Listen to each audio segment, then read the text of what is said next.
E diz assim a palavra de Deus: e naquele dia, sendo já tarde, disse-lhe: passemos para o outro lado. E ele, deixando a multidão, o levaram consigo, assim como estava no barco, e havia também com ele outros barquinhos. E levantou-se grande temporal de vento, e subiram as ondas por cima do barco, de maneira que já se enchia. E ele estava na popa, dormindo sobre uma almofada, e despertaram-no, dizendo-lhe: mestre, não se te dá que pereçamos. E ele, despertando, repreendeu o vento e disse ao mar: cala-te, aquieta-te. E o vento se aquietou e houve grande bonança. E disse-lhe: por que estáis tão temerosos? Como não tendes fé? E sentiram um grande temor e diziam uns aos outros: mas quem é este que até o vento e o mar lhe obedecem? Amém, queridos irmãos? Que Deus abençoe a sua palavra. Sentai-vos, queridos, sentai-vos. A minha versão é outra aqui, e às vezes algumas frases mudam das ênfases que a gente vai dar aqui. Mas eu tenho certeza que também você já conhece essa história. E eu muito me alegro de esta noite, não posso passar pelo púlpito desta igreja sem falar da pessoa principal, da pessoa do Senhor Jesus Cristo. Que Deus abençoe então essa palavra. Mesmo, irmãos, mesmo eu e você, estando com Jesus, que eu acredito que a maioria já entregou sua vida a Jesus, já anda com Jesus, mesmo se nós estamos com Jesus, podemos e enfrentamos constantemente tempestades. O barco balança, irmãos, e para alguns balança forte, assusta e quase vai a pique. A vida da gente é marcada por surpresas. E essa história ilustra também a nossa vida, cheia de gangorras, de altos e baixos. E para muitos que talvez você já conheça, acontecem os naufrágios. O barco realmente vira e é destruído pelas ondas, pelas tempestades da vida. Não estamos isentos, irmãos, nenhum de nós, de problemas e adversidades. Conversando ali com alguns membros da comissão ali, eu já contei algumas diversidades que eu e minha esposa já passamos na vida. Momentos difíceis mesmo, que se não é a graça de Deus, se não é a presença de Deus, como falei de manhã, se não é a alegria do Senhor que é a nossa força, nós não conseguimos passar pela tempestade. Em alguns momentos na vida do cristão, é ainda mais a provação, é ainda mais, são maiores os desafios para aqueles que seguem a Jesus, para os fiéis seguidores do Mestre. Aqueles discípulos decidiram na vida deles seguir a Jesus mesmo. Até muitos largaram as redes, largaram tudo para seguir a Jesus mesmo. Mas Jesus não deixou eles isentos das adversidades. Interessante isso. Jesus mostra realmente o que nós precisamos, o que nós precisamos ter em nossas vidas que vai realmente fazer toda a diferença na jornada. Para onde eles estavam indo? Para onde que Jesus estava os levando? Eles podiam continuar ali, as multidões, Jesus estava ali com uma popularidade enorme, as pessoas paravam e buscavam a Ele, multidões, a Bíblia diz, paravam para ouvir a Jesus. Mas se estava tão bom, por que Jesus decidiu ir para o outro lado? Pergunto a vocês. Por que Jesus pediu para atravessar, sabendo que lá no meio dessa travessia poderia haver dificuldades? Por que Jesus fez isso? O versículo 35, a ordem de Jesus é clara. Os objetivos de Jesus com essa ordem foram dois, irmãos. Lendo esse texto, meditando e tentando trazer algo para as nossas vidas, eu consegui identificar pelo menos dois objetivos.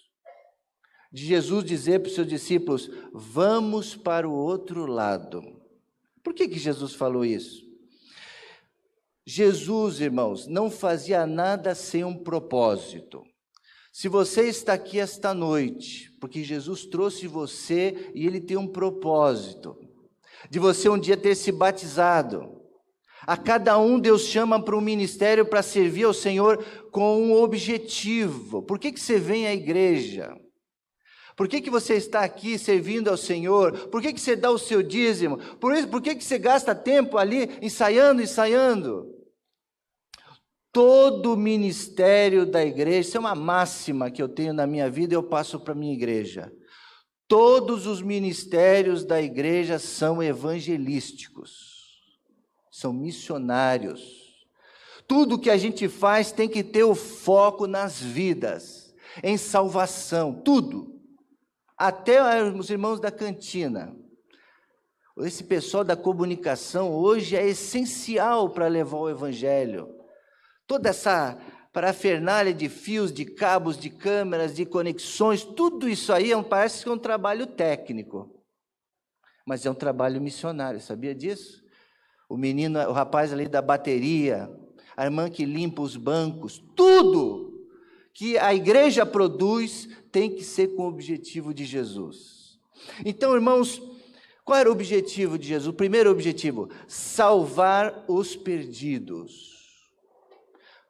Mas, pastor, ali não tinha uma multidão de perdidos, de aleijados, pessoas vindo, se aglomerando ali para buscar Jesus? Tinha, mas Jesus abençoou a todos.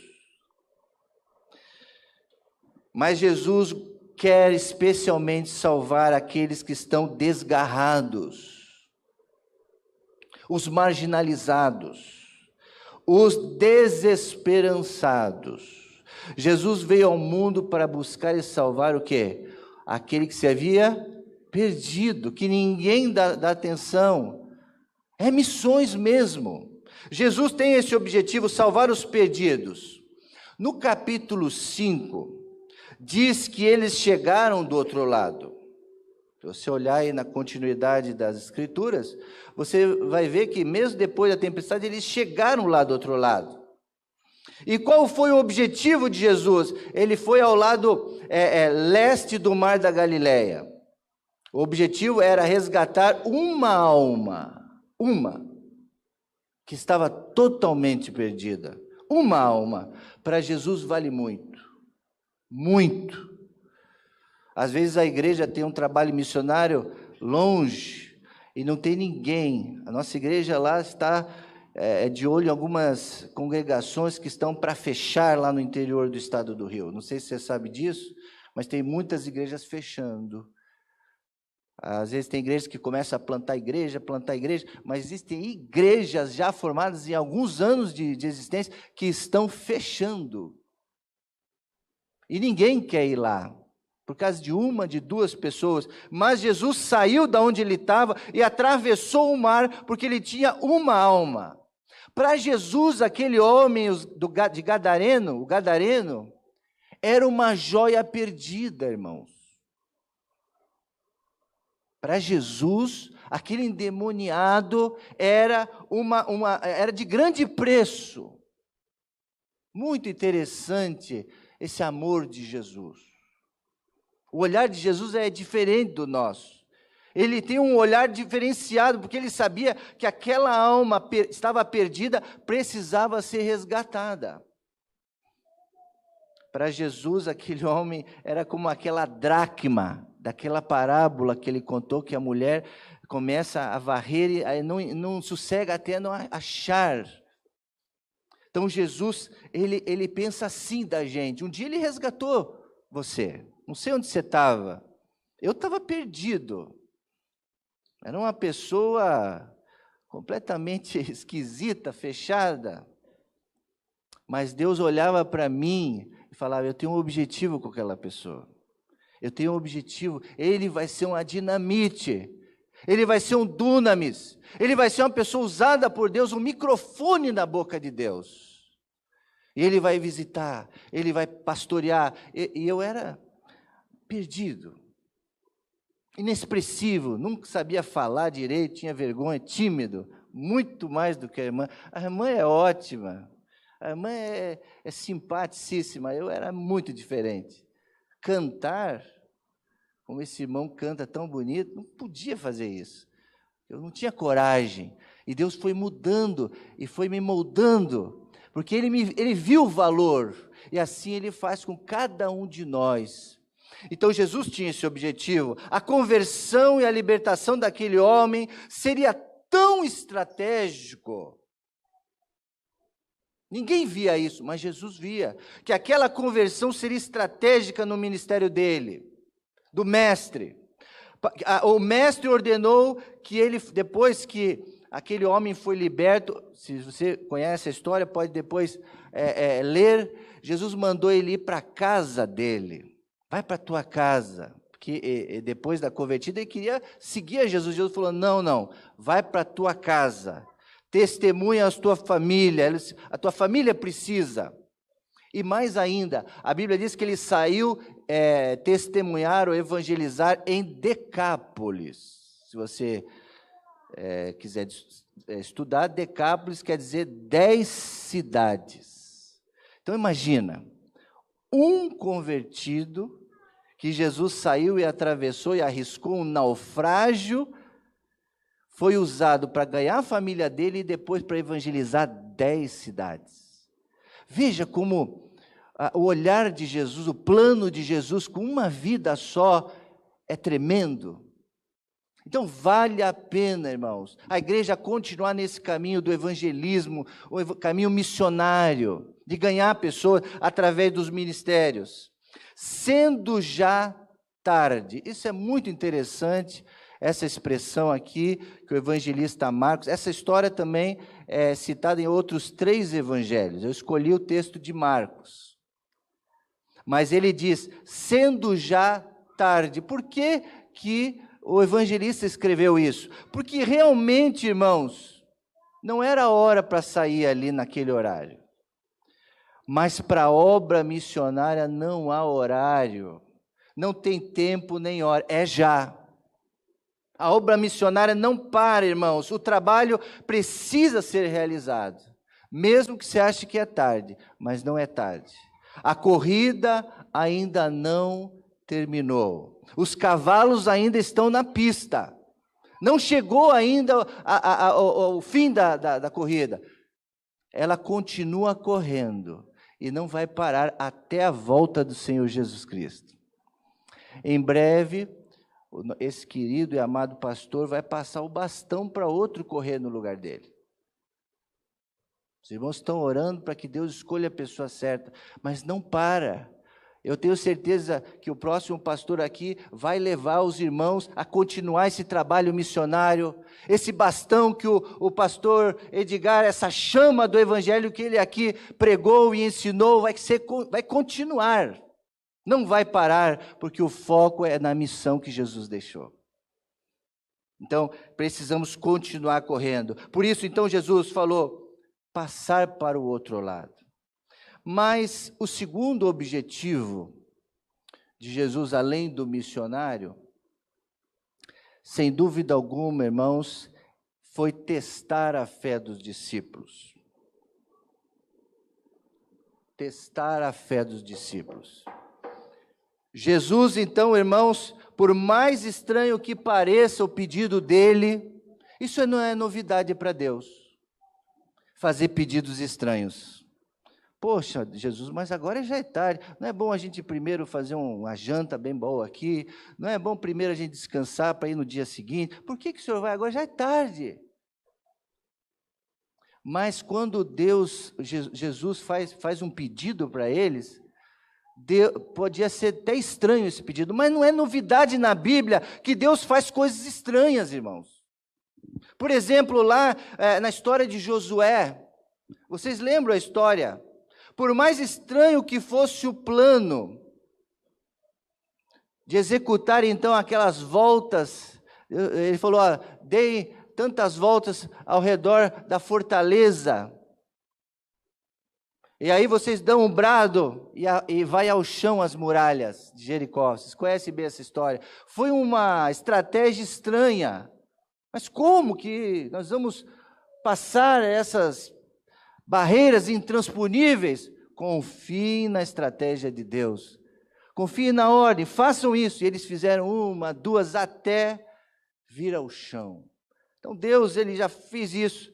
Quer ver outra história impressionante? Gideão. Eles precisavam lá ir lutar contra o exército inimigo. Só que aparentemente Gideão falou, vamos ajuntar bastante gente. Aí Deus falou para ele, olha, é muita gente. Eu preciso seja menos. Vai lá e peçam para eles beberem lá água no rio. Fala agora todo mundo bebendo. Aqueles que colocarem a boca lá. Aí ele ficou observando. Muitos colocaram a boca lá direto e outros pegaram a mão e levantaram. E aí ele falou, ó, esses aí que fizeram isso, você elimina. E ele contou somente 300. Lamberam a água ali. Ele falou, ó, você agora vai com os 300. Mas como, Senhor? É pouca gente. E ele foi com os 300 para mostrar que eles estavam dependendo mais de Deus do que da força humana. Porque é assim que Deus age. Então ele falou isso para Gideão. Que plano é esse, Senhor? Por mais absurdo que fosse também o pedido de Elias, em 1 Reis, capítulo 17, 13. Estava todo mundo com fome, a um deserto, todo mundo sem chuva, sem nada. Elias foi então, e Deus falou, vai para lá agora. Ele foi alimentado então por uma viúva, a história diz. E quando ele chegou lá, ela estava juntando gravetos, estava com fome para juntar, comer alguma coisa, e ela confessou, olha, eu vou comer e vamos morrer. Aí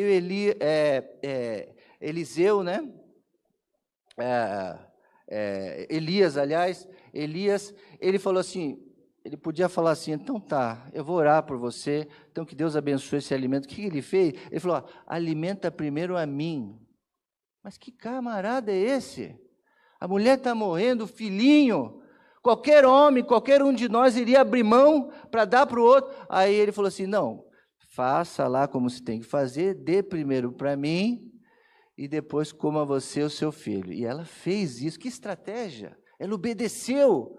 E a Bíblia diz que não faltou nada para eles enquanto o profeta estava lá, nada. O seu sucessor Eliseu também fez a mesma coisa quando ele encheu lá as taças, as vasilhas de azeite. Não faltou farinha, não faltou nada. Mande buscar as vasilhas dos vizinhos, manda buscar, mas não tem, como é que você vai colocar azeite aí? Mande trazer. Então, quando Deus dá uma ordem, faça. Quando Deus pedir alguma coisa para você, não duvide da estratégia de Deus, porque Ele vai te abençoar, Ele vai fazer um milagre. E Jesus pediu para ele, olha, vão, mesmo que seja tarde. Possivelmente, irmãos, Pedro ou algum dos pescadores ali, que sabiam muito bem que naquela não seria uma hora boa de atravessar o mar, pois poderiam enfrentar tempo ruim. Mas o evangelista Marcos narra no verso 36, que mais pessoas, não foram somente os discípulos no barco, não. Mais pessoas foram. Outros barquinhos, diz essa tradução, né? Haviam também com ele outros barquinhos, que também correram o risco do naufrágio. Então não foi só o barco dos discípulos, mas outros barcos também ali estavam ali. O simbolismo dessa passagem, irmãos, é muito grande. Tem coisas que nós lemos e não percebemos. Significa que seguir a Cristo é uma jornada da vida. É uma jornada da vida. O outro lado pode também significar a eternidade. Nós chegamos ao outro lado. Até chegarmos ao outro lado. Tem uma música, aqui os irmãos aqui apreciam muito a música, né? Mas tem uma música, eu também gosto muito de cantar, de louvar, e essas músicas mais jovens também escritas hoje são muito boas, mas eu tenho muitas músicas lá de trás, e às vezes eu canto playbacks de fita cassete, irmão. Não sei se você ainda tem fita cassete em casa, eu tenho várias, tenho lá e coloco, porque ainda não, algumas não passam para CD e nem para MP3, né? Nem é MP3 mais agora, né? É outro nome. Mas então, tinha uma música da década de 90, que eu acho que você conhece, que diz assim: quando eu atravessar o mar da Galileia, um hino de vitória eu irei cantar. Então eu dobrarei os meus joelhos, com lágrimas nos olhos eu direi, muito obrigado pelo seu amor. Então essa passagem para o outro lado do mar da Galileia também pode ser a jornada da vida. Quando a vida aqui passar, quando o mar do Apocalipse, que Apocalipse também tem um simbolismo do mar, né? Que vai passar esse mar, é essa vida. Do outro lado, então, tem o lar celestial. A vida cristã é uma jornada de fé, irmãos, de testes, de provas, e com Jesus de aventuras. Aventura. Então, quando uma provação vier, conhece esse hino, né? Esse cântico. Até alguns fazem até um ritmo mais de sambinha, não sei se aqui pode, né? Mas é bem animado. Tem quartetos que cantam essa música assim, nesse ritmo mais animado, né? Aqui, irmãos, eu lá de lá, porque assim, as igrejas em volta ficam olhando a primeira igreja, a PIBNE, né? E só coisa boa tem aqui. Tinha aqui um festival de quartetos, ou acho que quartetos ou corais, né? Quartetos, que coisa maravilhosa. Não sei se tem ainda, né? Mas às vezes aqueles quartetos são animados. Eles às vezes cantam umas músicas assim diferentes, bem animadas, mas lá de trás, né? Tão boas que são. Então, queridos irmãos, a vida cristã é cheia de aventuras. E com Jesus, irmãos, quando uma tempestade, uma aventura vier, aceite e enxergue de outra forma, porque Jesus está com você. Coisas boas acontecem nas aventuras com Cristo, porque Ele diz que chorando a gente vai semear a palavra, né, com lágrimas, mas quando volta, é com quê? Com cantos de alegria. Então, geralmente, as testes, as aventuras de Cristo, são algumas muito difíceis, mas quando volta, é alegria, é vitória. E o segredo, vocês já sabem, é ter Jesus no barco da sua vida. E esse é o convite que eu quero fazer para você hoje também. Se há alguém aqui que ainda não colocou Jesus em sua vida, a tempestade com a presença dele vai ser diferenciada para você. Você que está nos ouvindo também em casa, eu peço você que está nos assistindo, compartilhe esse link para alguma pessoa que você quer alcançar para Cristo. Porque com Cristo no barco, o quê? Tudo vai bem, tudo vai muito bem. E é verdade, irmãos, é verdade. Segundo lugar, no segundo momento, irmãos, depois de eles terem saído para o outro lado, e a gente ter descoberto os motivos pelos quais Jesus, então, quis ir para o outro lado, mesmo enfrentando tudo, porque ele tinha uma alma lá a ganhar. No verso 37, aconteceu algo terrível. Levantou-se, então, um grande temporal, uma tempestade. Enquanto Jesus dormia, às vezes a gente olha essa história, a gente fica tentando imaginar como é que Jesus estava dormindo no meio do temporal. Mas tudo tem um significado. Enquanto Jesus dormia, seus discípulos, então, conduziam a embarcação que rumava para outro lado do mar da Galileia. Como muitos dos discípulos já eram pescadores experientes, de profissão, sabiam enfrentar já tinham habilidade de enfrentar aquelas águas. Isso indica que provavelmente houve uma mudança climática inesperada. É exatamente como é a nossa vida. Está tudo bem, está tudo tranquilo. De repente você bate o carro. De repente você é cometido de uma doença. De repente você descobre algo que desanda a tua vida. Uma tempestade vem repentinamente. Durante uma tempestade, irmãos, as águas ficavam muito perigosas, muito agitadas. Lá na nossa igreja, por exemplo, tinha um irmão da Marinha, um diácono, que ele conta as histórias quando ele estava em alto mar. Ele diz, pastor, é inimaginável, vocês aqui não têm ideia do que é aquilo. Aquelas ondas sobem o barco de uma maneira que parece que vai virar mesmo. Mas graças àquele contrapeso que tem embaixo, então segura. E hoje em dia tem essa tecnologia, mas imagina naquela época os barcos viravam mesmo. Era muito difícil sustentar uma embarcação daquelas. Era muito perigoso, muito agitadas as ondas, com ondas que poderiam ser acima de 2 metros, muito acima de 2 metros. Inclusive, a disposição geográfica daquele local favorecia também a formação de redemoinhos. Então, irmãos, certamente, se eles estivessem sozinhos, a irmã é bem dramática, certamente, se eles estivessem sozinhos, acabou, era a morte na certa. E, irmãos, aqui eu não sei, eu espero que de todo o coração você saia dessa noite aqui, você que ainda não entregou sua vida a Jesus, entenda isso. Sem Jesus Cristo, sem a gente ter Jesus Cristo em nossa vida, tendo o rumo do nosso barco, da nossa vida pessoal, da nossa família, o naufrágio é certo. Se não for nessa vida, é o naufrágio da próxima vida. Sem a Cristo Jesus. Sem Jesus na jornada, irmãos, ficamos totalmente expostos aos ataques espirituais.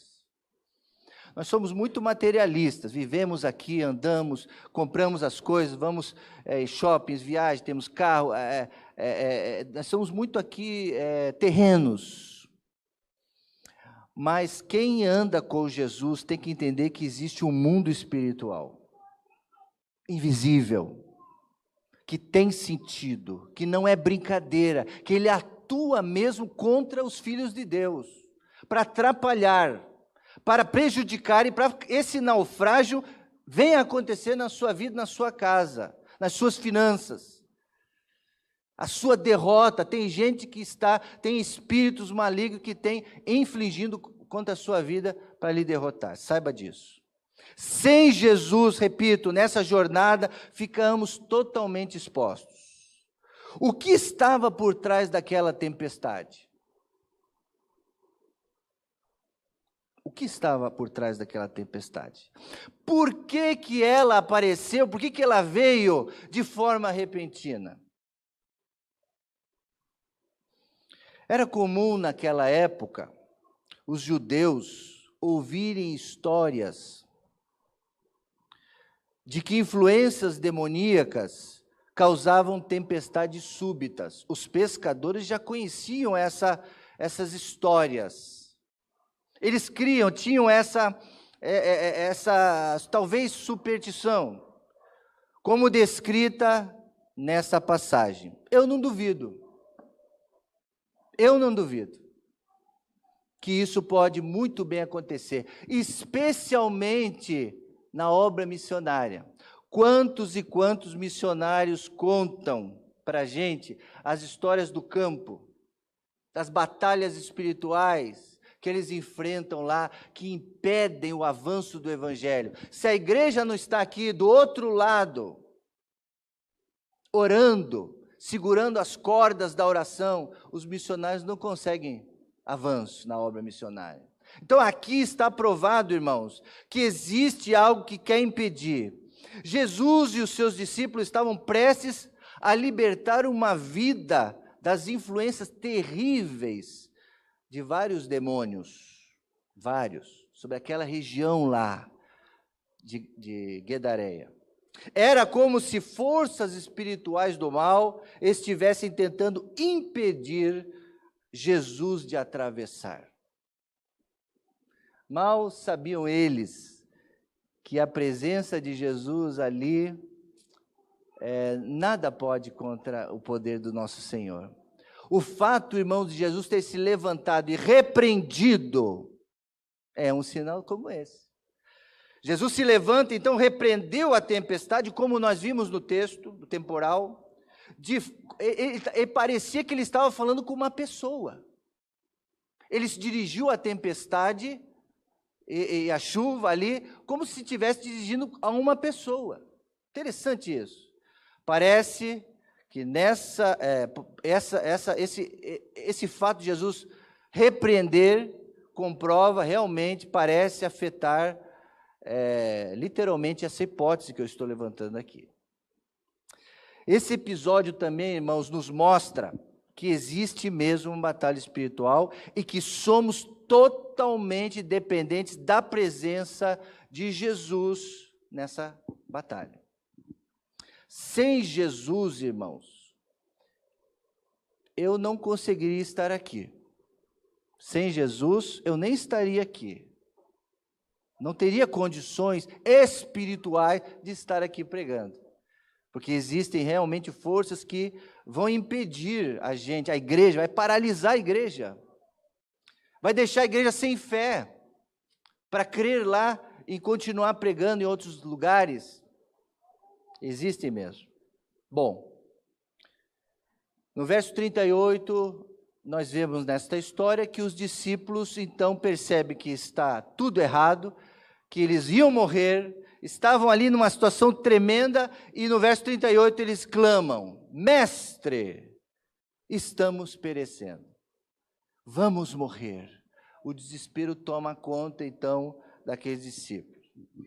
O Senhor, irmãos, dormia tranquilamente, é o que diz a Bíblia, sob uma almofada na polpa pequena da embarcação. Os discípulos estavam ali com remos nas mãos, estavam lutando para lá e para cá com o leme, na tentativa de tentar fugir da tempestade. Mas todo o esforço daqueles homens foi inútil. Foi inútil. Por isso, irmãos, todos os ministérios são importantes na igreja.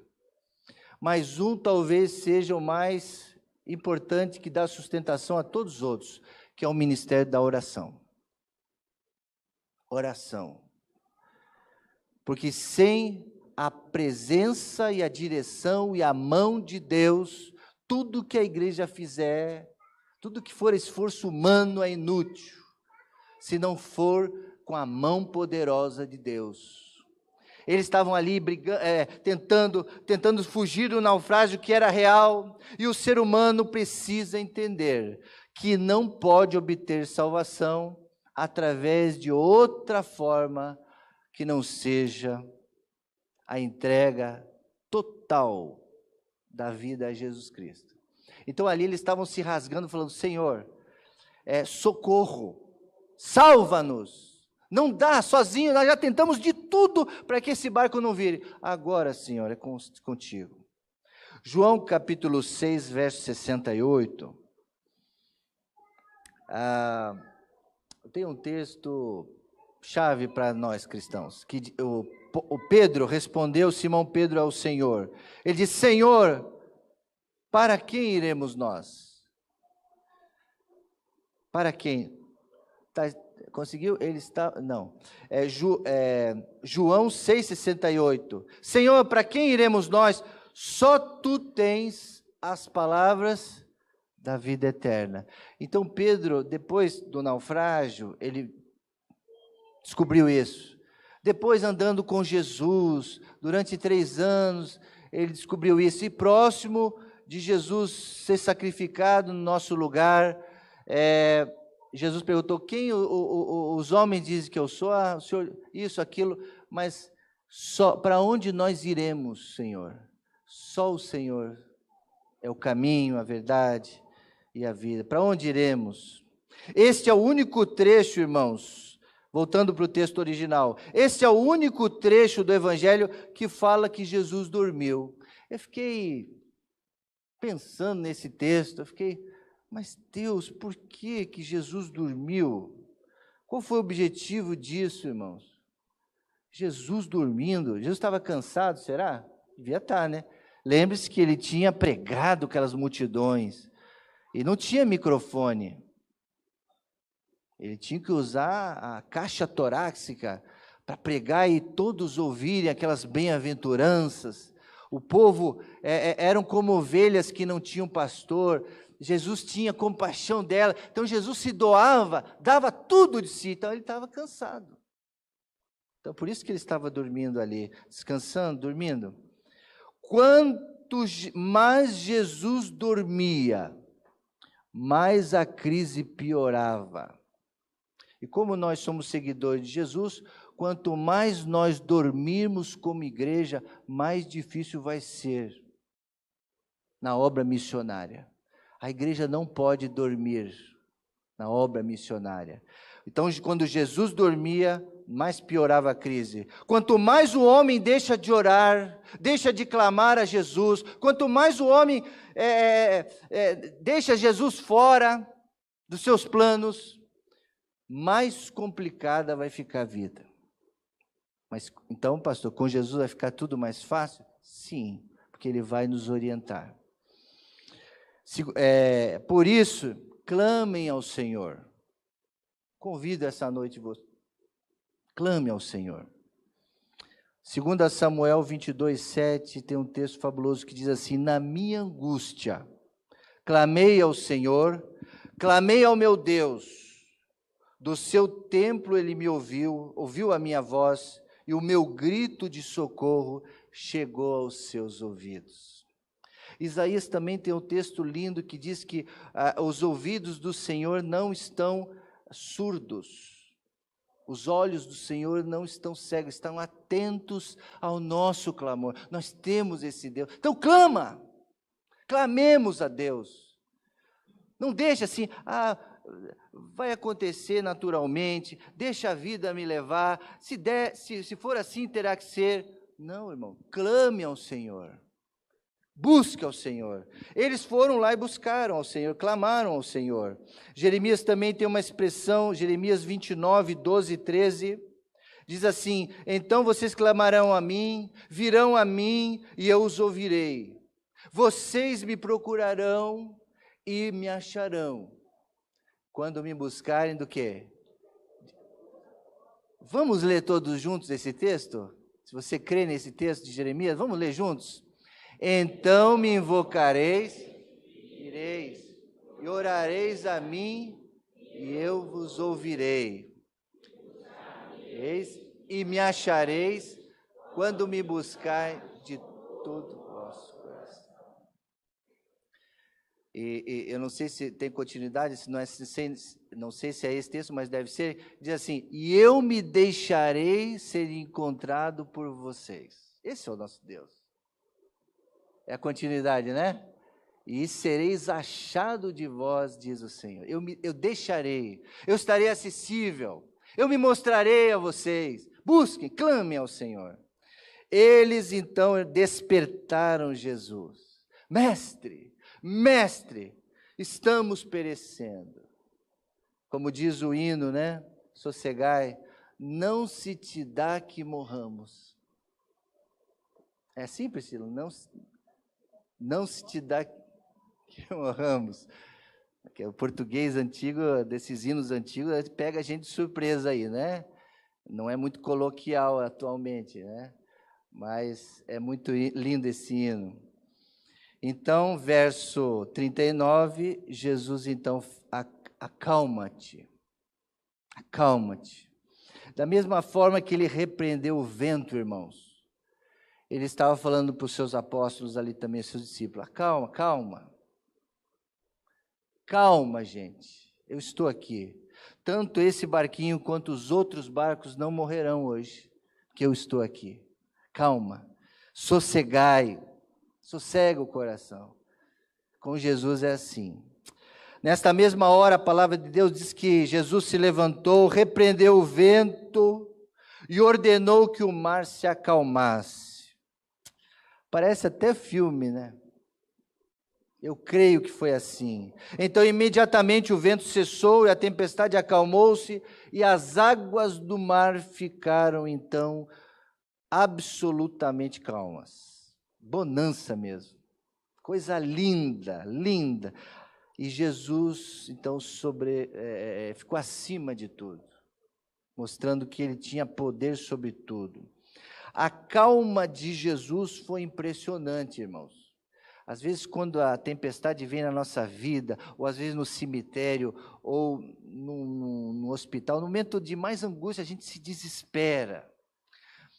Mas a calma de Jesus foi impressionante. Veja bem, irmãos, Mateus e Marcos chamam aquilo de uma grande tempestade, grande.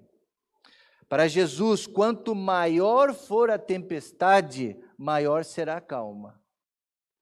Sabia disso? Quanto maior for a tempestade para Jesus, maior será a calma dele. Imagina. Ah, irmãos, por isso,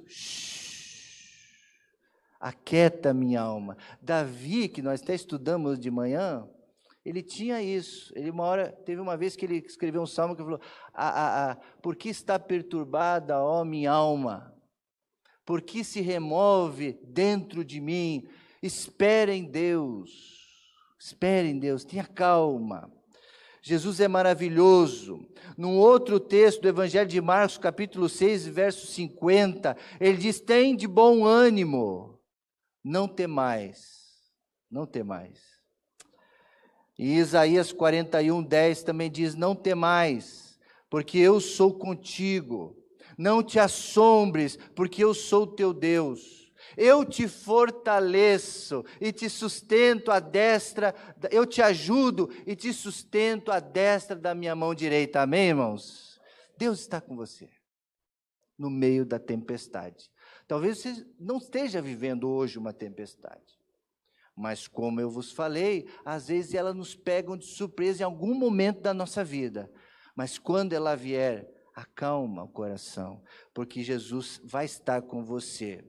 O poder de Cristo, irmãos, é suficiente para que corramos em sua direção. Corramos na direção de Jesus. O hino diz: as ondas atendem ao meu mandar, sossegai. Sossegai. Na verdade, Jesus aqui usa a mesma expressão do capítulo 1, 25. Se você voltar às páginas, você vai ver o seguinte: o que diz Marcos 1, 25? Mas Jesus o repreendeu, dizendo: cale-se e saia deste homem. Foi num outro episódio. Jesus usou o mesmo termo no hebraico para o endemoniado, que ele mandou sair o demônio, e para a tempestade. Usou a mesma expressão. E alguns momentos na vida, especialmente dos não crentes, a pessoa se desespera tanto que ela abre uma brecha para o próprio diabo cirandar e prender a pessoa e colocar mais ela para baixo. Por isso que em alguns casos a oração ao enfermo do pastor e dos diáconos, o apóstolo Paulo fala isso, né? Que a oração de fé salvará o enfermo. Pode libertar também, em alguns momentos tem que mandar até repreender a doença. Repreender, porque podem ser ações assim, dessa natureza. Sem dúvida, irmãos, fica bem claro aqui que Cristo tinha um poder de controlar as forças da natureza. Ele tinha. Comprovando que realmente ele era o Messias. E sobre ele tinha todo o poder nos céus e na terra e debaixo da terra. E ao nome de Jesus se dobre todo o joelho. O Messias enviado por Deus. Depois de acontecer então a bonança, depois dos discípulos estarem mais calmos, Jesus virou para eles no verso 40 e disse para eles: por que vocês são tão tímidos? Nessa tradução da Almeida Corrigida, diz: por que estáis tão temerosos? Temerosos? Por que estão tão tímidos? Jesus parece aqui, irmãos, dar uma reprimenda para os seus discípulos. Jesus parece que olha para os discípulos e fala assim: mas vocês já deviam saber, por que vocês estão com tantos questionamentos, tanto medo? Não era para eles estarem tão desesperados, irmãos, pois os discípulos já tinham estado com essa em outros momentos da história de Jesus, muitos outros, onde Jesus demonstrou o seu absoluto domínio sobre qualquer situação. Qualquer situação, Jesus já tinha mostrado para eles, não precisavam eles estarem assim dessa forma. E essa palavra que foi traduzida como temerosos, na minha Bíblia, tímidos, ela é a palavra deilos, no original grego, que significa covarde e medroso. A tradução para o português até deu uma melhoradinha, para não ser tão chocante, mas na verdade Jesus falou: vocês são covardes. Forte, né? Por que vocês são medrosos assim? O medo covarde ante um pânico sob uma pressão, irmãos, mostram que eles ainda não estavam preparados para ficarem sozinhos, sem a presença de Jesus. Não tinham aprendido ainda o suficiente. Por isso que um dos objetivos de Jesus era testar a fé deles também nessa história. Não era só ganhar o gadareno, queria multiplicar nas Decápolis, mas era também testar a fé deles. A fé, irmãos, é exigida pelos fiéis seguidores de Jesus. Jesus exige isso, porque ele também diz: sem fé, o apóstolo diz: sem fé é impossível agradar a Deus. Então Deus exige fé dos seus seguidores. Jesus coloca ali a alma deles, abre a alma de Jesus ali para falar assim: puxa, dei-los. Não era para vocês estarem dessa forma. Vocês já sabem quem eu sou. Calma, gente. Imagine, Jesus estava esperando que eles mesmos levantassem as mãos e repreendessem a tempestade, sem precisar dele. Já estava na hora deles terem fé. Em muitos casos, irmãos, a fé só é desenvolvida no meio da tempestade. A nossa fé. Jesus esperava que eles tivessem evoluído. Por isso, irmãos, eu creio como pastor, e eu batalho, eu labuto nessa tecla também, de que o crente convertido, ele entre ali na escola dominical, aprenda ali os primeiros passos da Bíblia, e ele não deixe de aprender, estar na escola dominical e fazer os cursos, treinamento, conhecer a Bíblia, quem sabe entrar num curso básico do seminário de teologia, para você aprender mais, para você evoluir intelectualmente, mas também colocar em prática para aprender, evoluir. Nós crentes, nós cristãos, temos que evoluir na nossa fé. Ficar tímido aqui, ou ficar no cantinho do banco, só aproveitando a música, a mensagem do pastor é muito boa, eu dou o meu dízimo, eu já faço a obra da igreja, estou ajudando, mas ele não se envolve com nada, ele não exercita. Serve para alguma coisa? Jesus vira para você, meu irmão, lamento dizer isso, ele fala: doulos. Mas ele não quer falar isso. Ele quer olhar e falar: servo bom e fiel, vai, eu te enviarei, eu vou te usar. Jesus olha e fala: eu me alegro com você, com o que você tem feito. Jesus quer isso, uma outra postura de fé. Deus espera isso de nós, irmãos.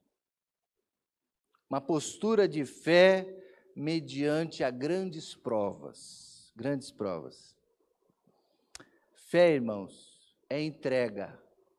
Fé, irmãos, é coragem. Fé é confiança. Fé é poder e de vencer o mal. É isso que Deus está nos preparando você, para você vencer essas batalhas. E no verso 41, irmãos, depois de Jesus ter falado: puxa, isso foi um teste, vocês deviam agir de maneira diferente. Os discípulos voltam para Jesus no verso 41 e falam assim: mas quem é esse? Quem é esse que até o mar lhe obedece? Irmãos, isso prova para a gente que não importa o tempo de vida cristã que nós temos, nunca é pouco nós vamos conhecer o Mestre, nunca a gente conhece tudo de Jesus. Eu acho que até o dia do nosso sepultamento, a gente vai ainda estar aprendendo quem é Jesus. Os discípulos estavam com eles ali, sempre almoçavam com ele, dormiam ali, estavam caminhando junto para todo lado, mas eles ainda não conheciam Jesus. Nós precisamos nos imbuir de conhecer mais o Mestre. Eles ali falam, quem é este? Nós não cansamos de nos maravilhar com esse Jesus.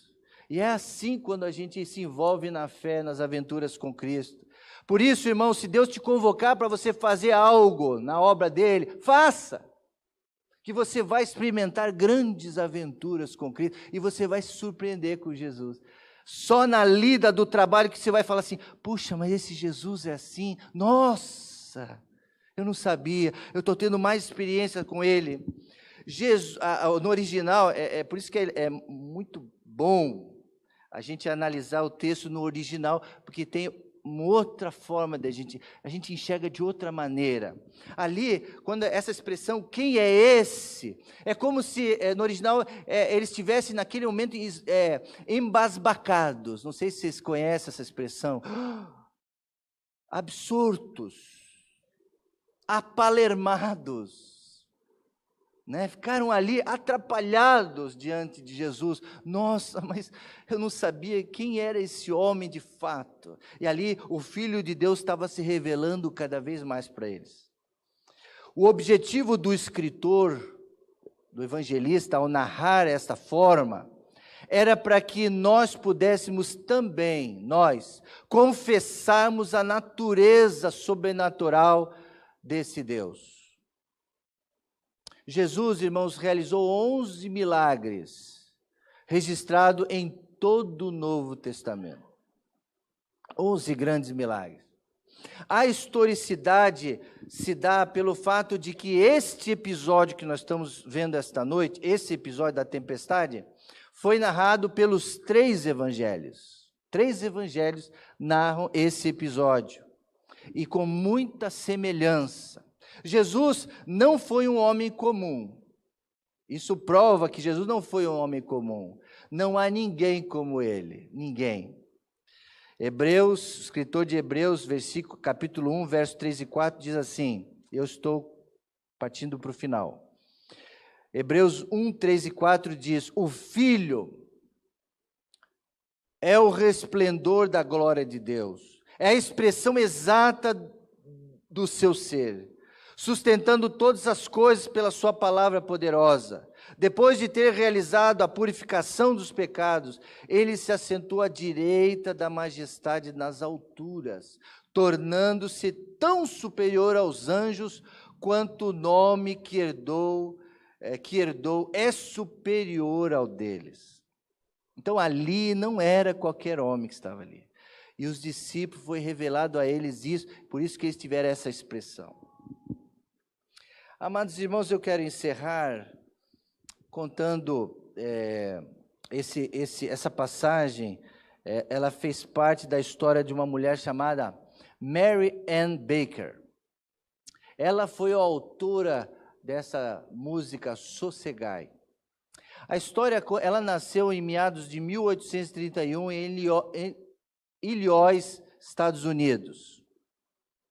A história diz que era uma família crente da Igreja Batista, uma família fervorosa na Igreja Batista, os pais e os irmãos.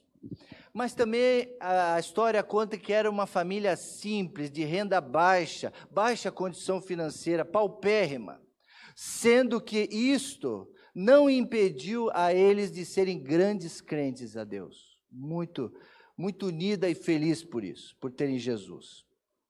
Mas aconteceu então uma tragédia nessa família e na vida de Mary, que aconteceu então a morte dos pais de Mary, que tinham sido acometidos de tuberculose. Então os pais faleceram e os filhos ficaram sozinhos.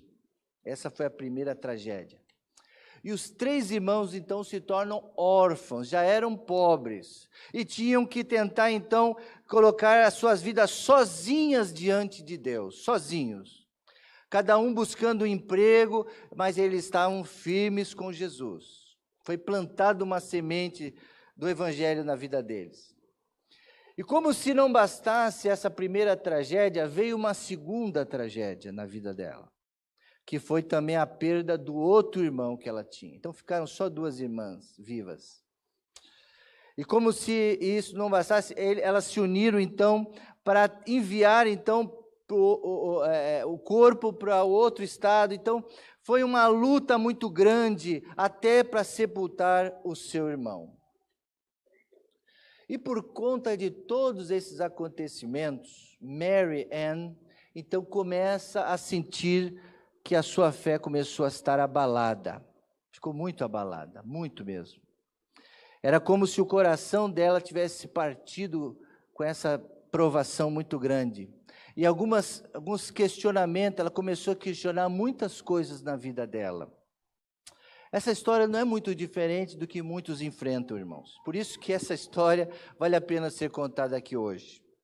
Ela estava em meio a muitas tempestades e tormentas na vida dela, mas foi, irmãos, nesse momento dessa experiência triste e avassaladora, que um professor da escola bíblica dominical, por nome Richard Palmer, falou para ela assim, Mary, ela era uma muito boa letrista, poeta, e ele disse para ela, Mary, escreva alguns hinos, escreva algumas histórias para que a gente possa cantar, e use as aulas da escola dominical para você tirar suas ideias.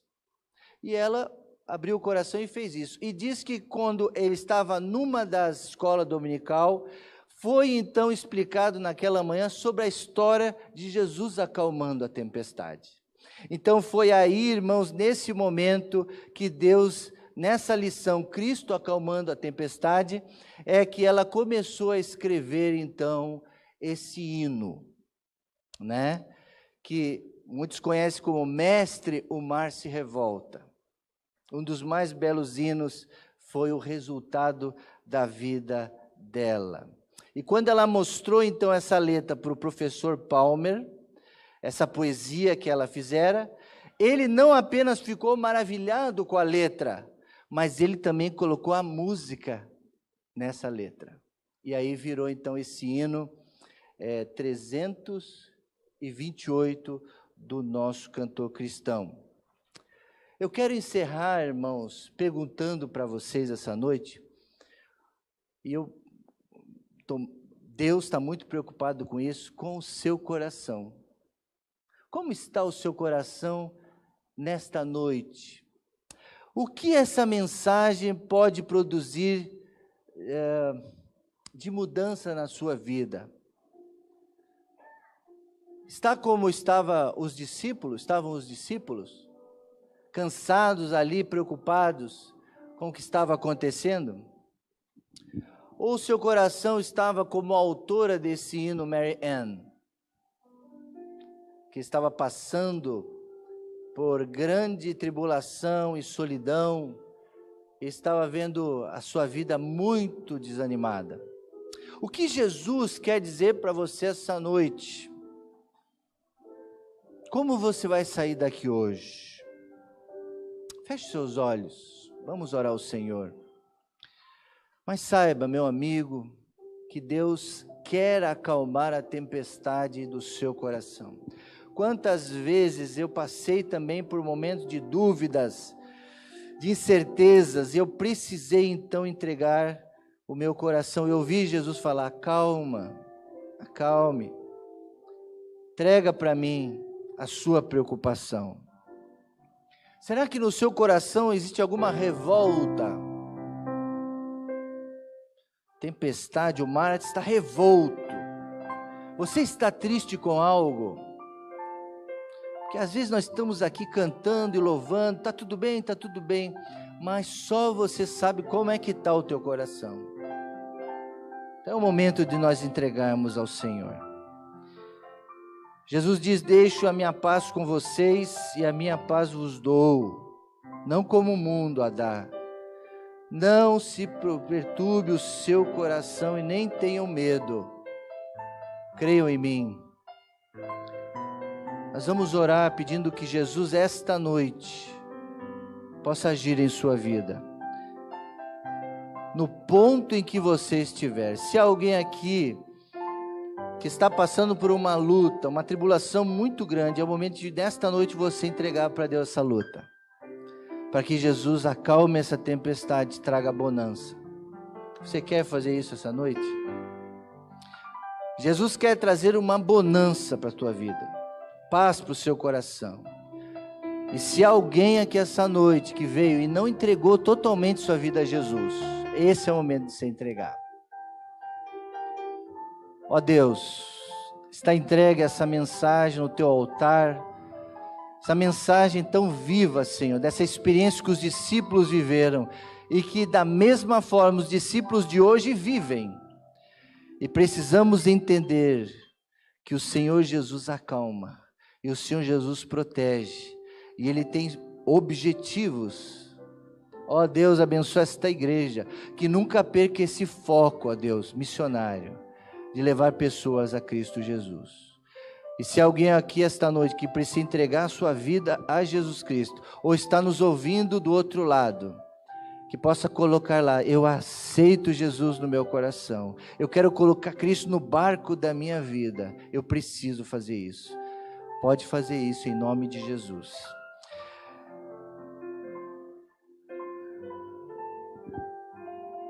Nós vamos nesse momento cantar o hino Sossegai. Eu convido a congregação a se colocar em pé. Nós vamos cantar essa música. Eu não sei o costume da igreja, mas eu costumo orar pelas decisões. E se você sentiu o desejo nesta noite de entregar no altar do Senhor a tua vida, ou uma tempestade, uma luta que você está vivendo, e essa mensagem trouxe paz para o teu coração, se essa mensagem trouxe calma, paz para o seu coração, e você quer essa noite dizer: Senhor, eu entrego então a minha vida, mais ainda no teu altar, você pode